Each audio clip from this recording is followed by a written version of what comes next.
Good morning, everyone. Welcome. Good morning. Nice to see the list going up. My name is Anna. I work for Maytech as a senior events manager. Welcome for the ones still joining. Hello, good morning. Welcome to the webinar on how to set up user-centered design to save time and money. I'm just here welcoming you. We're going to wait 1 to 2 minutes just to get everyone a chance to join, and then we'll get started.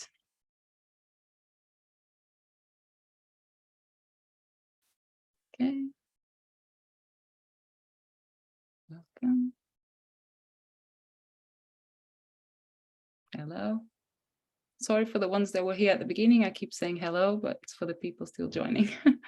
Welcome, everyone.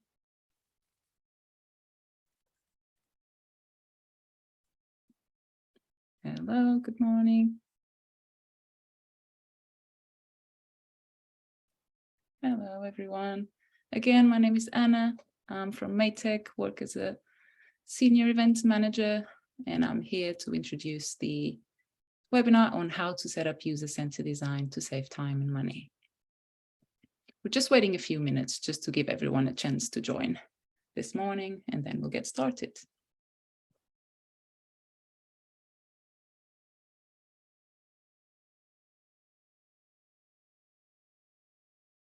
Okay. I think we've reached the participants numbers. So hello again, everyone. I'm here to introduce the how to set up user-centered design to save time and money webinar with Joanne, our user-centered design principal. So I'll pass over to Joanne now and enjoy.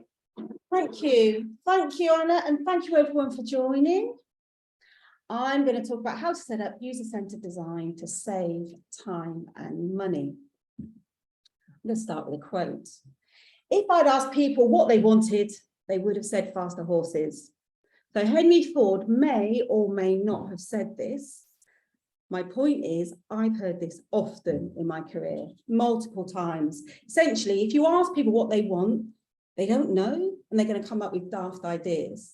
So people who have said this to me believe that talking to users is kind of a waste of time because users don't really know what they want. And I suppose the business knows what they want to build, and they also know what resources they've got. And we also kind of know what's good for our users. So as the session moves on, please keep this in mind. What is the point of user-centered design and designing what users want? So for this session, these are the things I'd like you to leave with. So I'd like you to have a clearer idea of what user-centered design is. You're going to know how to set up user-centered design in a way to save you money, and also how to introduce user-centered design to your projects and your teams. I'm also going to leave you with a few tips and tools, how to start a project well as a couple of lightweight user research techniques that you might want to try out. So a few introductions. First of all, me. I'm Joanne Moore, and I'm a user-centered design principal at Maytech. So I've been here since about March this year, but throughout my career, I've always worked in the public sector and public services. So most of my career was at the BBC. I worked in design and engineering, where I worked on things like the iPlayer, BBC Homepage, BBC Search, those big projects that you know. I also worked in research and development for a long time. So I was looking at emerging technologies and understanding what kind of experiences would people want around these emerging technologies. I've also worked in local government. So I've worked for a local authority. So I've been at the ground with frontline staff, building services to serve those audiences. And also, obviously, at Maytech, I work in the public sector. So we work across local government, central government, education, health, and other public services. So a little bit more about me. My degree was in fine arts. And I'm telling you that because I think people are kind of unsure of how we get into this industry. So I started out in I did fine arts.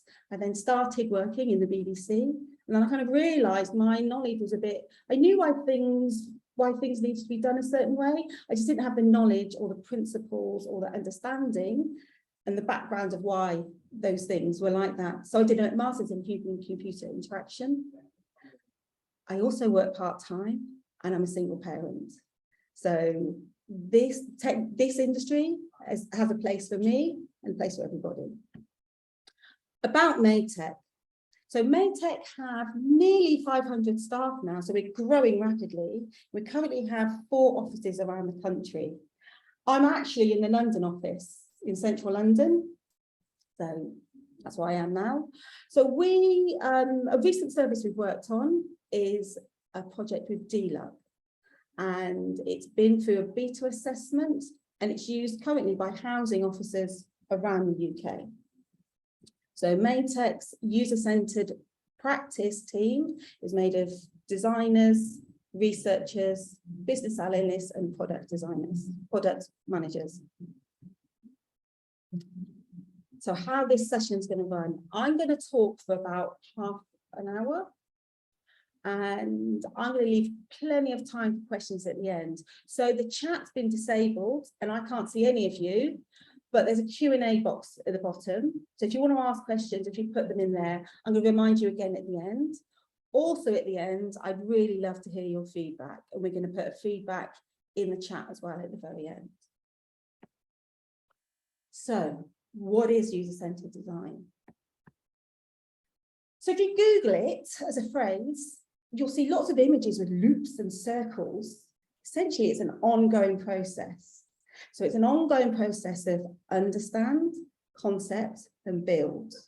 So those labels might be different, but essentially the principle is the same. So the understand phase, we're learning something by testing or asking questions. So we're asking questions about the problem, we're trying to understand the users better, we're understanding the tools and the technologies we have, we're understanding all the systems that are in place. So we're understanding something. Then we're going to move into concept, which is the ideation phase. So having lots of ideas, sketching, thinking. This is where we have, this is where we make sense of all the things we've learned. We also find more questions to ask. The build, we choose something. We choose something to put in front of users or to test. So how can we, does this thing work? And how are we going to know? So what are our measures of success and how are we going to test this thing? So there's lots of different methods in there. So once we've built something and we've tested it, we've asked people lots of questions about it, we're then back into the understand phase. We've understood something new about the problem or the solution, and then we go back around the loop again. So this kind of goes back to the Henry Ford quote. So why are we asking designers, why are we asking our users what they want? Part of the problem is they are not designers. We are. However, they are subject matter experts in the problem area. So we really need to learn from them. We really need to listen to them. So our job, or my job, is to understand the problem area from their perspective. And of course, they're going to say they want faster horses. What they're actually doing is they're expressing a need. They're expressing a need to go faster. So the problem is people want to travel faster. So if we go straight to build, we're going to try and build faster horses. But actually, if we go into the concept stage, we can start to think of ideas. So there are a gazillion ways of exploring this and exploring the possibilities. So I'm going to start by talking about how to set up user-centered design to lose money. So how do we set up to fail? So we may have found in our work that we spend money on solutions that we don't really know have got a chance of working until they're in place. And sometimes what happens is the solution doesn't work, and so people have to find workarounds to do the thing that they need to do. So one way to lose money is to start with a solution, have a very fixed, rigid idea of what it is that we think that people want. So often people think designers just make pages or screens that are needed for this solution. However, designers ask questions. We ask lots of questions to understand what's going on, to help us get towards that solution. So be prepared to hear lots of questions and possibly hear uncomfortable answers that don't quite fit with the solution you thought you had. Another way to set up user design to lose money is to talk to the wrong people. So it can be easier, or it is easier, to keep research within the project team, just grabbing a few people just to go through a few screens. So recruitment can be difficult, particularly if we've got hard to reach audiences. The problem with getting people who you know, who are around the office or in the teams you're working in, is they're probably already really comfortable with digital technology. Not only do they know how to use it really well, they probably also know how to build it. And they probably know the system too well as well. So they're not coming in with the mindset of somebody who actually needs to solve that problem or complete that task. So they don't have similar limitations to all of our users. They don't fully understand the impact of digital literacy and digital inclusion. So we really need to find those users who match our end users. So if there is a harder to find user group, for example, I did some work with social care and I was trying to find people who access social care but don't talk to the local authority. They're pretty hard to find, they're hidden. So what I needed to do was get as close to those people as I could. So I was speaking to lots of council staff, and also the service providers providing social care. So service providers, social workers, the finance team, and other frontline staff. And then through those people, we may be able to build trust with those hard to find users and then be able to recruit them. Leaving the research to the end. So this is a classic. So if we're brought in at the end, we can tell you if people complete their task. We can find out if it solves their problem or not, or even if they're going to use it. The problem is that too much has been invested in this work and it becomes really hard to change anything. So the overall concept of how this thing works, as well as the finer detail of the interface. Bringing in stakeholders too late. That's kind of similar to bringing user researchers in too late. So if we involve the decision makers at the end, if we show them all the work we've done, they haven't seen how the work has evolved. They don't understand why decisions were made. So when they set the brief or when they had an idea of what you were doing, they had quite a clear picture in their head of what that would be. And the thing you're producing at the end is probably pretty different. So what they're going to want to do is change it again and make those adaptations. So that's why it's really important to involve them early. Not only involve them early, we really need to respect their time. We really need to set up expectations about what we need from them to make sure they're abreast of the work, but just not to ask them too much of them. So the level of commitment we need from them, and also ceremony. So are they able to come to show and tells? Can we send them decks for them to review? So we've spoken about how to lose money. How can we save money?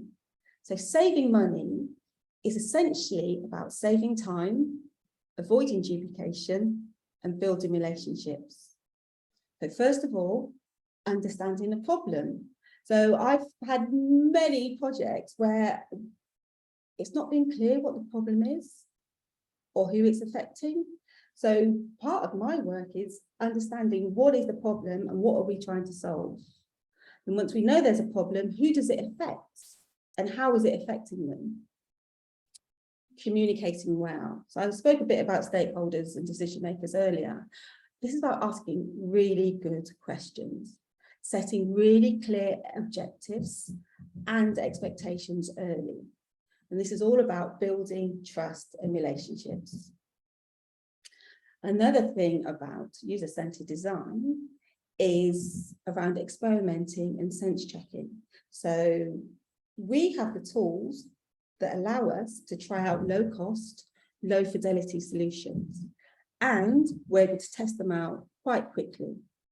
So rather than investing too much time and money into the wrong solution, we can do some really small, cheap experiments just to make sure that things are going in the right way. So how can we do this? I'm going to talk a bit about user-centered design in the public sector first. So it's a given, is it a given? Our services need to be inclusive and accessible. We're building essential services for thousands or millions of people. So many of us work in the public sector, and it has a slightly different challenge to the private sector. So in the private sector, users might have a choice whether or not to use your service. But in the public sector, because these services are essential, they're going to have to use them. So people have to pay their council tax. They're going on holiday, they need a passport. So they need to use your service regardless of how well designed it is. We also work with vulnerable people, and we need to be aware of their needs as well. So they might be in quite stressful situations. They might not have much access to digital technology, the devices, or even being able to connect. There's something we can do. We can save money by getting digital services right for people who can access them and can use them. And if those people can self-serve, we can then free up more time and resources for those more vulnerable residents. If digital public services are bad, people are going to find other routes to get the information they need or to get the task done. So this is something I experienced in local authority. Our call volumes went up and the call lengths were longer as well. So people couldn't find the information they needed on the website, so they'd have to phone up or come in. Recently, when I was working on the social care cap, I was speaking to finance officers. Most of their time was spent doing financial assessments in people's homes because people either couldn't access the digital system or the digital system wasn't working well. The officers were having to use their time to travel to residents' homes and fill in the forms with them. So if the digital services were better, they would be able to self-serve more, and there'd be other ways of being able to provide this rather than that one-on-one contact. So user-centered design. User-centered design is essential to public services because they need to be inclusive, they need to be accessible, and they also need to be easy to use. So, introducing user-centered design to your projects and teams when you have designers. So where and when to spend the money on design. So I'm going to start at the end first. If you start at the end, you might probably waste money. As I said earlier, the decisions have been made and people are reluctant to change things. Everything's been decided and there's a box to tick before it's been launched. The issue could be, once it's launched, all the problems are going to start coming in, and you're going to understand where people can't use it, whereas you could have learned that before. Starting in the middle, the work's already started. So many designers come into projects at these stages anyway. Something's already been established and certain things have been decided. And this is about the design team learning and integrating into the work. Also learning from the end users and finding out what changes can we make at this stage.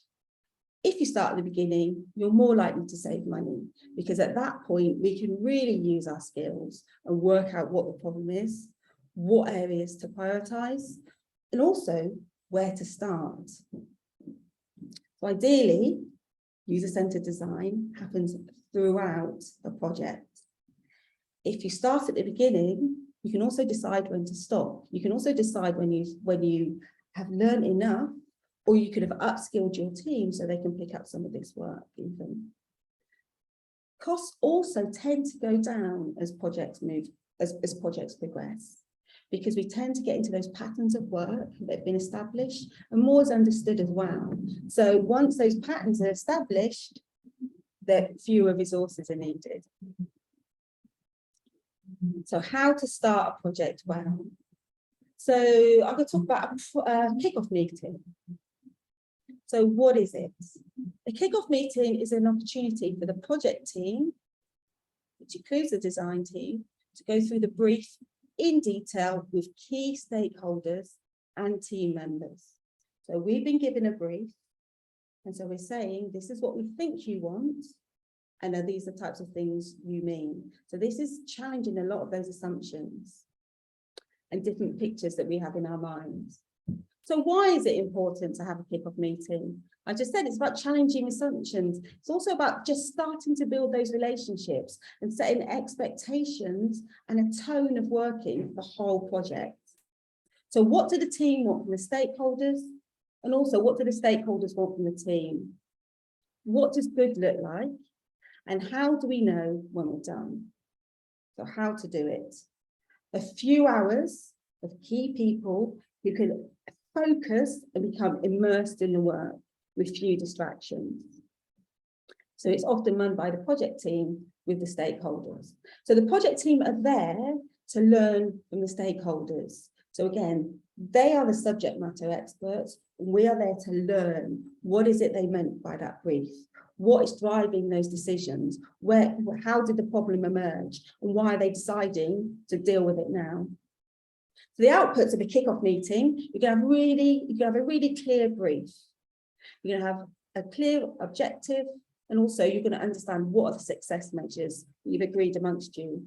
You're also going to have a plan, an approach to the work, so you'll understand the kind of activities and things that everybody's doing. It's also about setting up routines. So you probably know about Agile as well. So setting up those Agile routines. So show and tells, communication channels, making sure that the information is flowing. So if you remember, making sure that decision makers don't come in late and try and make changes when many decisions have already been made. So I've got a sample schedule that I can just talk through for a kickoff meeting. So what we're going to do is start with introduction, so everyone knows who's in the room and also why they care about the thing we're talking about. The download is for everybody to say what they already know about this area. And then what can the subject matter experts in the room tell us? So there might be some activities around that. Then the expectations of the project. What's the scale of this? What's the scope? How do you know when it's done? What does success look like? We can also talk about the agile and user-centered design approach and ways of working, so that everybody's clear on what it would look like to work on this project and how everybody would be involved.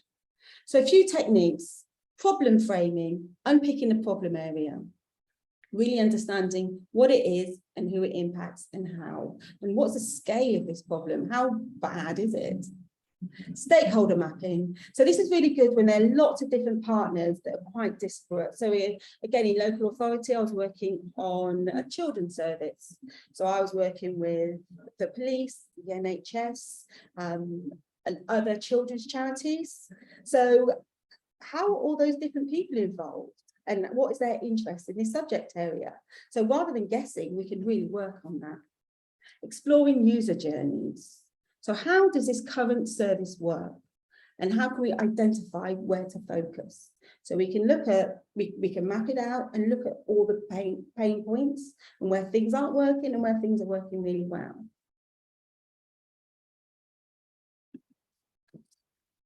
So how can you introduce user-centered design to your projects and teams when you don't have designers? So first of all, think about, why do you want to do this? Are you trying to sell user-centered design into your organization? Or is this something you want to try out of interest because you know it's important? What you can do is you can look at a small feature in your service or your product, or you can look at the overall thing. That's thinking about the scope. Again, why are you doing this and what do you want to learn? So you can do this with your teams. I suggest you keep it simple and stay curious. So this whole thing is about asking questions and learning. Remember the cycle. So here's some lightweight tips. So why are you doing this? This is the purpose of this work. So this isn't, am I selling it into my organization? This is, what do I want to learn about this service or this product? What resources have you got? Is it just you? Have you got other people who would like to do some of this work with you? Have they even got the time? And what are you going to do with what you find? So ethics.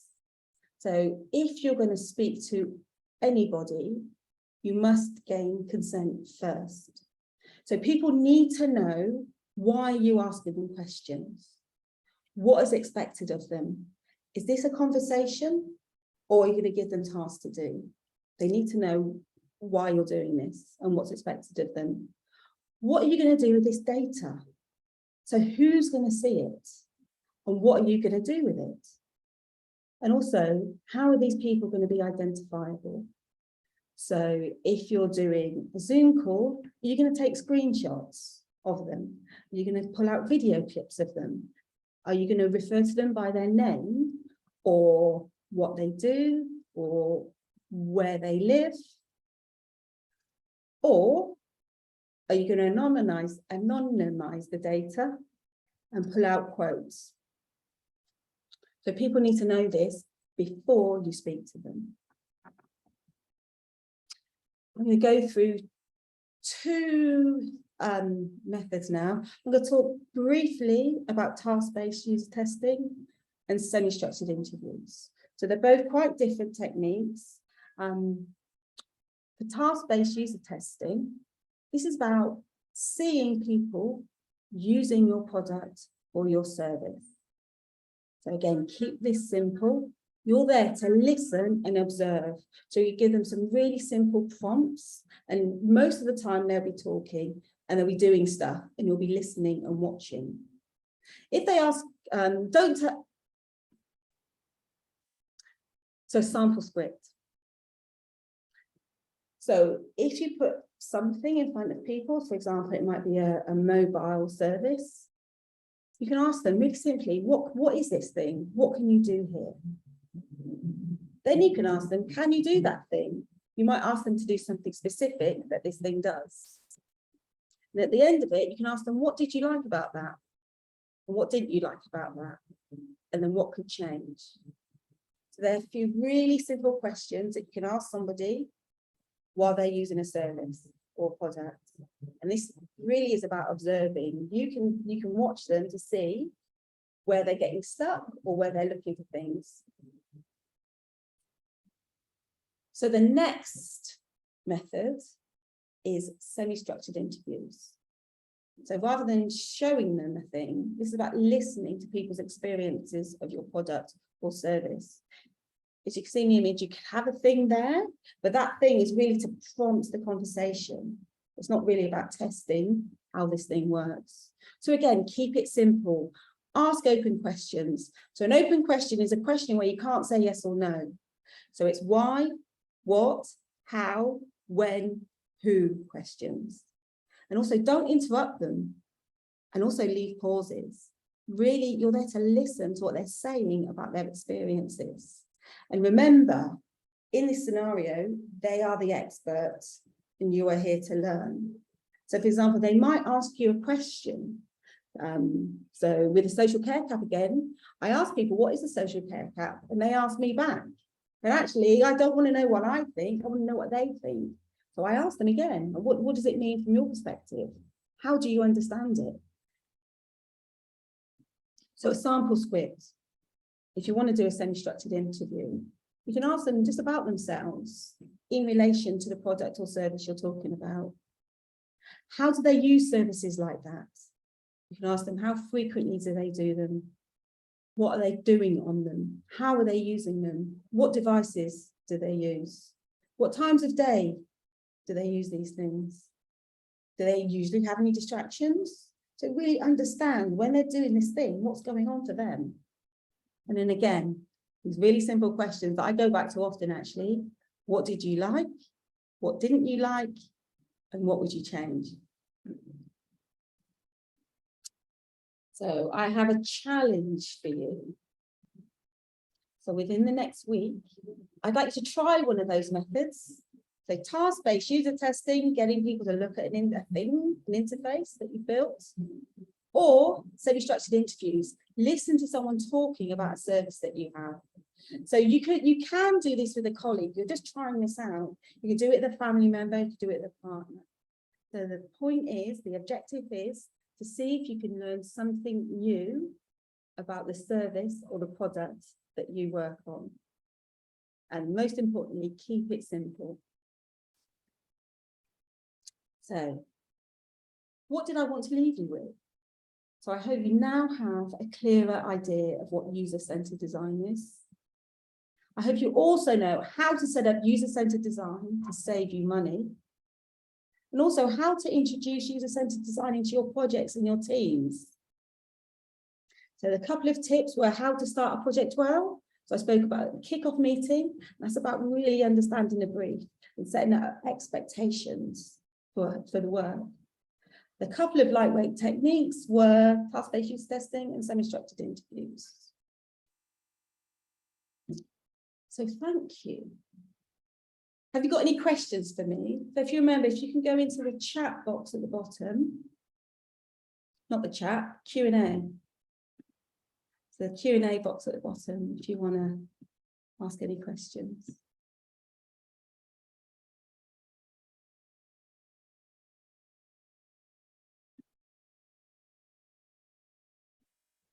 So the first question, thank you. From a local council perspective, what should we do first if you don't have designers in the team?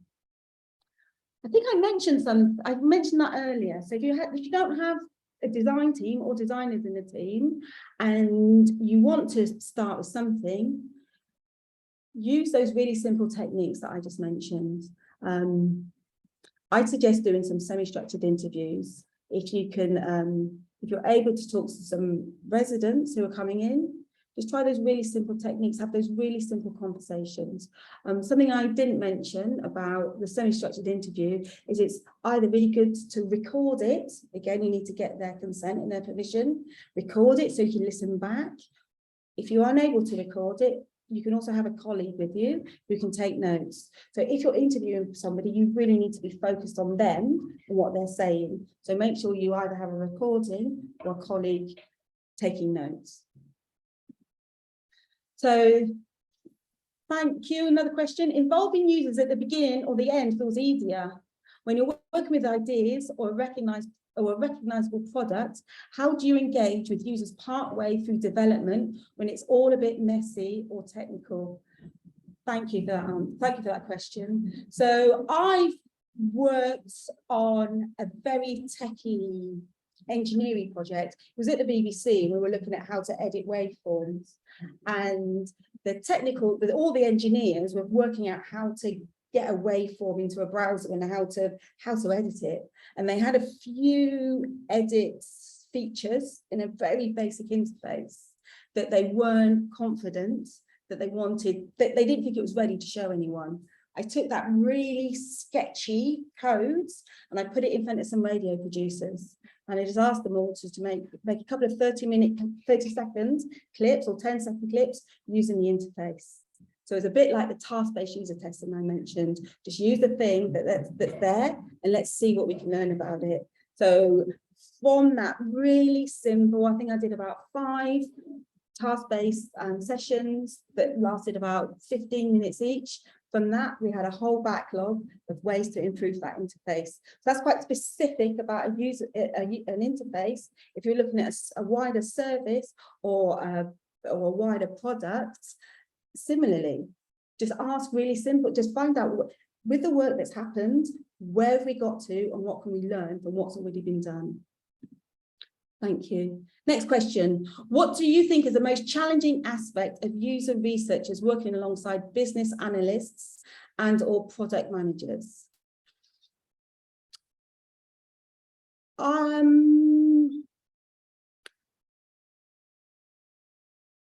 I think it's communication and ways of working.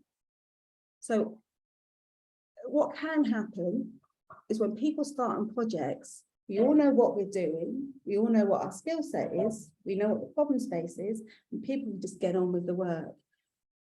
and there's a time to onboard new team members and just make sure that everybody understands the ways of working, how we're working across disciplines, and how we're communicating what we're doing to the wider team and the wider stakeholders. So I think that's the biggest challenge, is just not everybody understanding their role in that specific piece of work.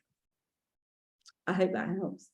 Another one, any other recruitment techniques to get users to interview, asking services to help, for help was a good tip, thank you. It depends on the type of users you want and how specific they are. So I did a piece of work, it was an exploratory piece of work about future technology, and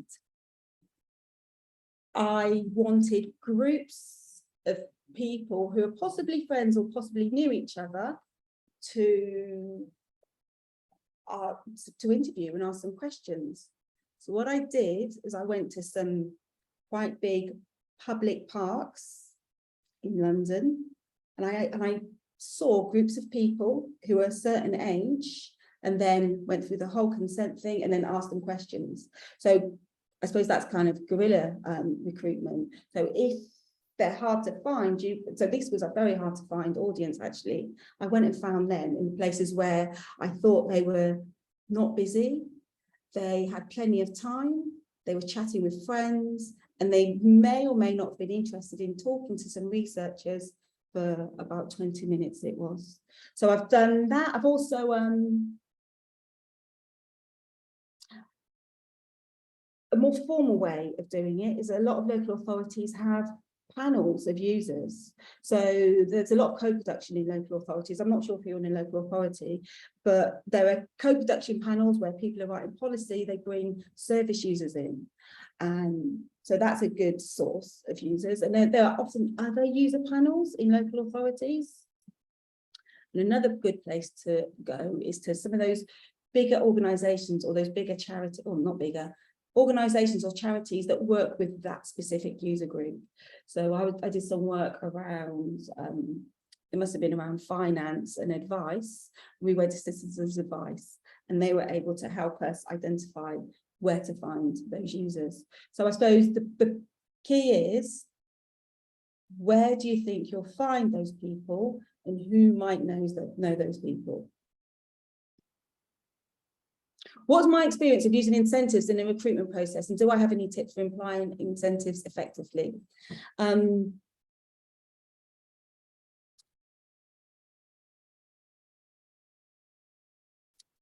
So when I've been in a position where I've been able to use recruitment agencies, and as standard, they'd give out incentives, and we'd say what that incentive was. So that was pretty standard. Also in the local authority, we had a budget, and we'd I'm just checking the question again. We'd have a budget, and we could hand out those incentives. One of the things I was concerned about was the incentives are usually vouchers for something, and some vouchers are becoming digital. So there was a point when some people were getting cards as incentives, or even having something go onto people's phones so they could use their phone to spend money. So I've already spoken about digital inclusion. We need to make sure we have inclusive incentives that people are able to use, so not digitally focused. And also, what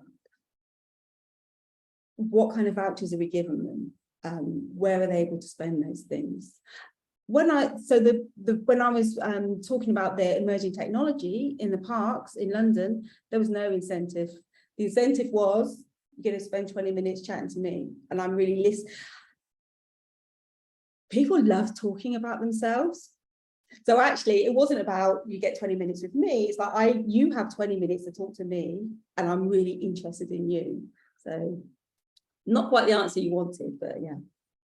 How do I balance meeting user needs and business requirements? So that is our job. So there's business needs, there's user requirements, there's also the system. So actually, there's more than that.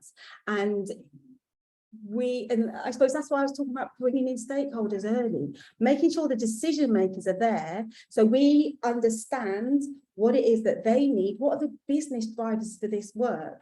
Because we might want to make the most user-centered thing, but actually the business driver might go against that. I've worked a lot on authentication. So how does a system know who the user is? That is a barrier to the system, to the service that people are using. It's a barrier to their experience. People didn't want to sign into anything. And so that is a perfect example. The business wants people to sign in to collect their data, but the user doesn't want to sign in. They just want to watch telly, or they just want to, I don't know, do the thing they're trying to do. So balancing those needs is part of our job. And that's about asking really good questions, and also that barrier that you're putting in front of users. How can you make it a little bit better, a little bit easier, so that they don't just disappear off? So actually, it's not so bad that they can use a service. Do I have any tips for presenting research outcomes to service managers or staff who have incorrect and a fixed perspective of their service users? So yes, if we speak to our users and it's coming from them, they're more likely to believe it than us giving our opinion. I think that's, yeah, but it's kind of obvious, but we really need to get those quotes from the users or see them using things. So there's been many times when engineers have been convinced that the thing they've built is perfect because it works for them.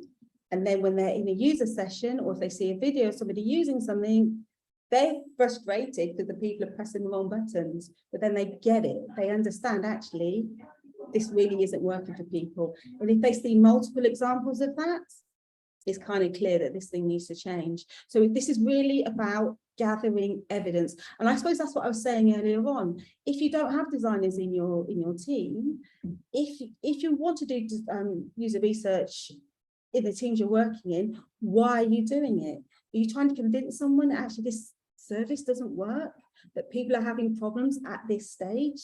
So what you're doing, what you can do is just gather that evidence using those really simple techniques. They're not simple, lightweight techniques. Thank you, everyone. So someone's thinking about moving careers to service design, and what do I recommend? So I haven't told you much, but my journey into service design or user-centered design,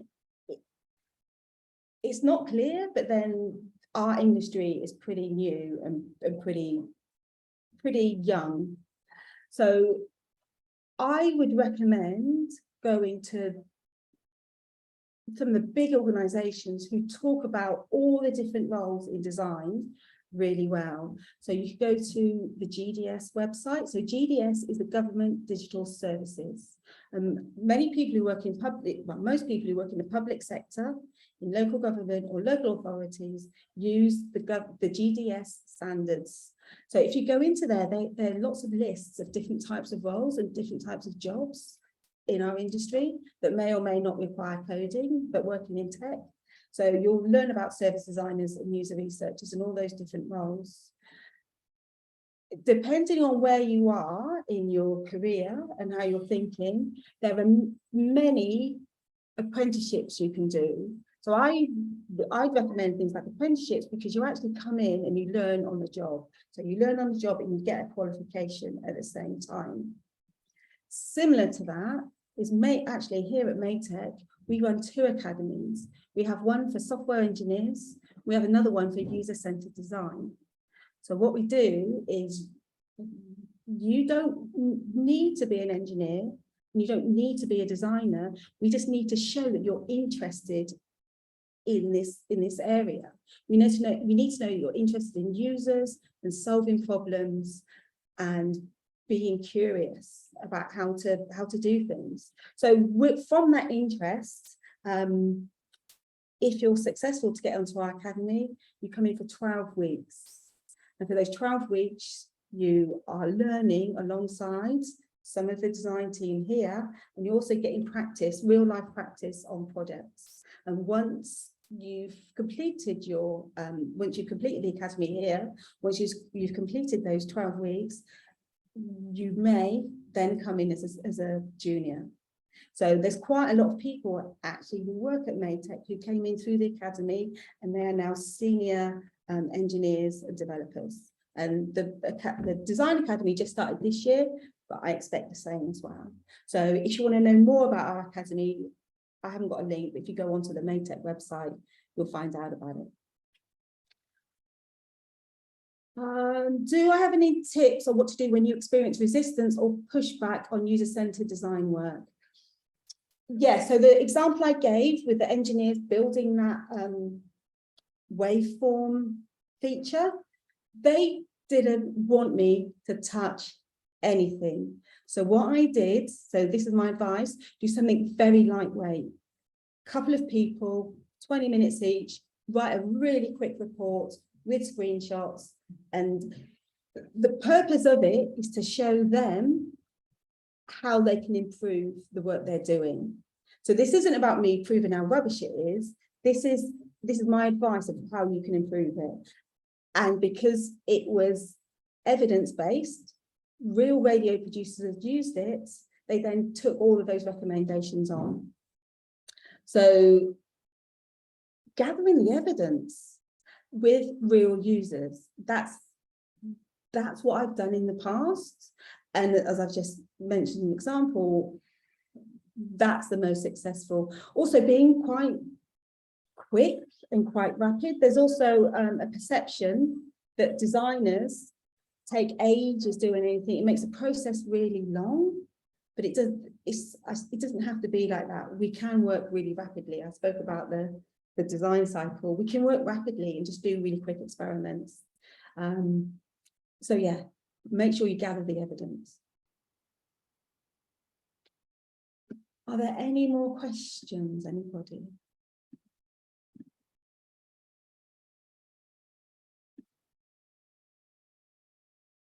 So thank you everyone so much for your time and your attention. Thank you for those really great questions as well. So if you have any more questions, you can get in touch with me on my LinkedIn. I think it's in the chat. You've also got the email address for our marketing team and Anna, who you saw at the start. So please get in touch with them. Soon you're going to see a link to a feedback form in the chat. So please fill that in. And I hope to see you again at another Maytech event. In the meantime, try out one of those methods and see if you can learn something about your service. So let me just go back to the beginning. At the start, I mentioned the quote. If I had asked people what they wanted, they would have said faster horses. I hope you now understand the benefits of user-centered design, of speaking to the end users, and also how it can save you money. Thank you so much, everybody.